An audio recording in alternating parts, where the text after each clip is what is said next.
Este estado tem outro número inteiro, L igual 1, a ele associado. N e L são chamados números quânticos. E como a nuvem não é realmente uma órbita, ela é chamada orbital. Existe outro orbital, por exemplo, com os mesmos números quânticos, N igual 2 e L igual 1. O mesmo N significa a mesma energia e o mesmo L significa o mesmo momento angular. Na mecânica clássica, qualquer órbita tem um momento angular definido. Na mecânica quântica, certos orbitais possuem momentos angulares positivos, começando com o menor valor permitido, um pouco mais do que h barra, mas o componente vertical é exatamente igual a h barra. Isto no caso de uma orbital com L igual 1. No entanto, embora o componente vertical seja determinado com exatidão, a direção precisa do momento angular é incerta. Ela pode estar em qualquer ponto da superfície deste cone. E ao invés de estar em órbita, o elétron se encontra num orbital com a forma de uma rosquinha. Assim, para N igual 2 e L igual 1, o orbital do elétron é uma rosquinha em redor de um eixo vertical. O momento angular está em qualquer ponto de um cone em redor do mesmo eixo, e seu componente ao longo do eixo é exatamente h barra. Mas esta não é a única possibilidade. Com os mesmos números quânticos N e L, o momento angular pode ser horizontal. Na verdade, ele pode apontar para qualquer lugar do plano horizontal. Neste caso, seu componente vertical é exatamente zero e seu orbital não é uma rosca, mas duas nuvens. Uma para cima, outra para baixo no eixo. E, finalmente, seu momento angular pode se inclinar para baixo, produzindo uma imagem reflexa do orbital do estado de cima. Assim, como a mesma energia e momento angular, N igual 2 e L igual 1, existem três estados quânticos distintos. Eles podem ser chamados superior, intermediário e inferior. Mas ao invés disso, um novo número quântico, M, recebe os valores mais 1, 0, menos 1. E a história, naturalmente, não acaba aí. Para N igual 3, existe todo um novo conjunto de orbitais. Esferas concêntricas para L igual 0, roscas concêntricas para L igual 1, e também nuvens duplas para cima e para baixo. Esses correspondem novamente a M igual 1, 0 ou menos 1. Mas L também pode ser igual a 2. Esses estados aparecem numa versão de rosca particular, uma nova variedade com rosca para cima e outra para baixo. E outra com uma rosca e duas nuvens. Essas correspondem a M igual mais 2, mais 1, 0, menos 1 e menos 2. Assim, temos, portanto, a arquitetura básica de todos os estados quânticos do átomo de hidrogênio. N pode ser qualquer inteiro positivo começando por 1.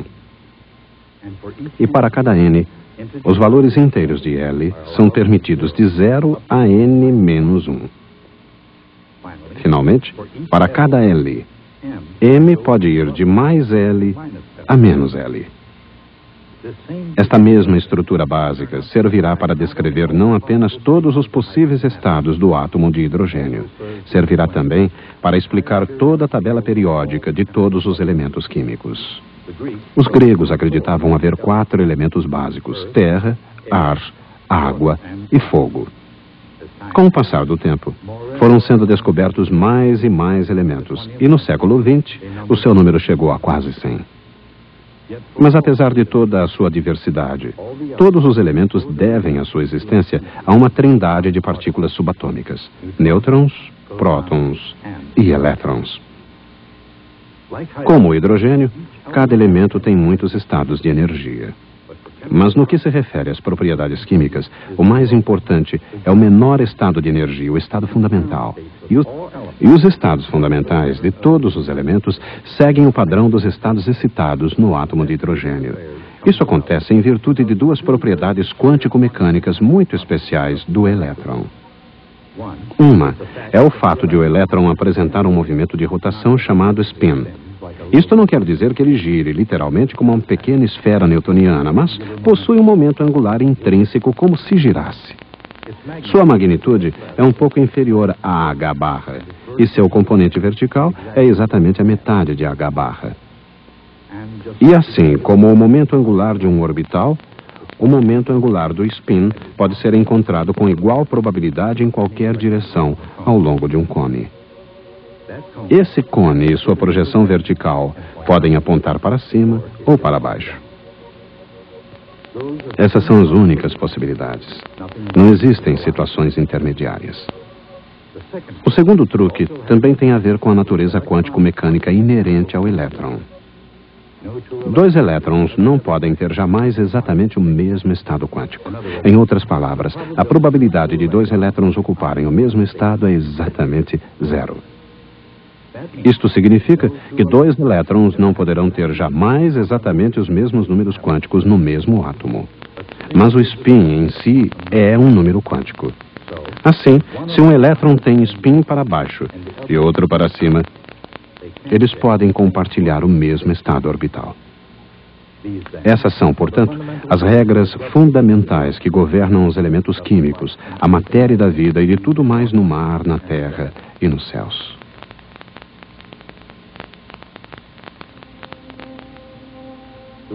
Estas são as regras. Cada átomo pode ser visto como um íon.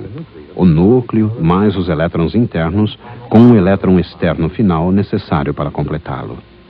Esse elétron ocupa o orbital e spin de menor energia disponíveis.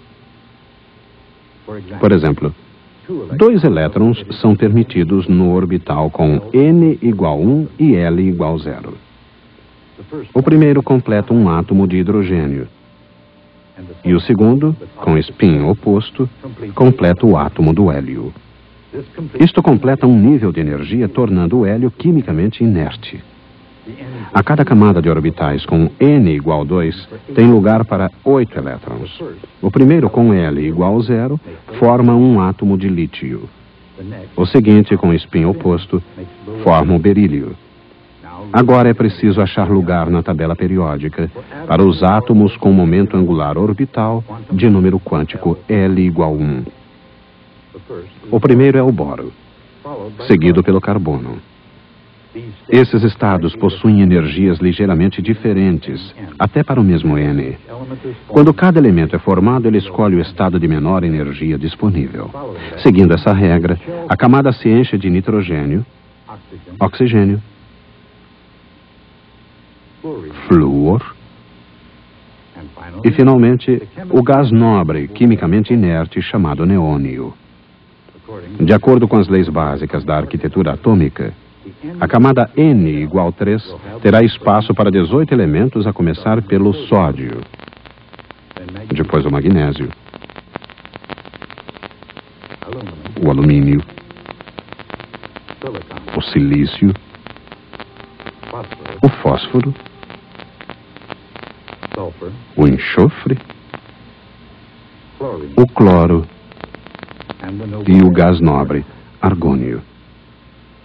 Mas acontece então uma coisa engraçada. Em virtude das forças entre os elétrons, os próximos orbitais de menor energia não são aqueles com L igual 2. Em vez disso, uma parte de N igual 4 se enche primeiro, produzindo o potássio e o cálcio.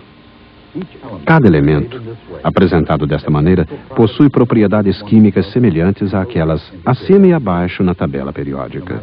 Não importa o quanto o sistema possa parecer complexo, o fato surpreendente é que todas as complexidades do mundo químico natural foram reduzidas a 3 tijolos fundamentais de construção: os prótons e nêutrons do núcleo atômico, e os elétrons ligados ao núcleo pela força elétrica e pelas regras da mecânica quântica do jogo. Há 3.000 anos atrás, havia 4 elementos: terra, ar, fogo e água. Depois passaram a existir três.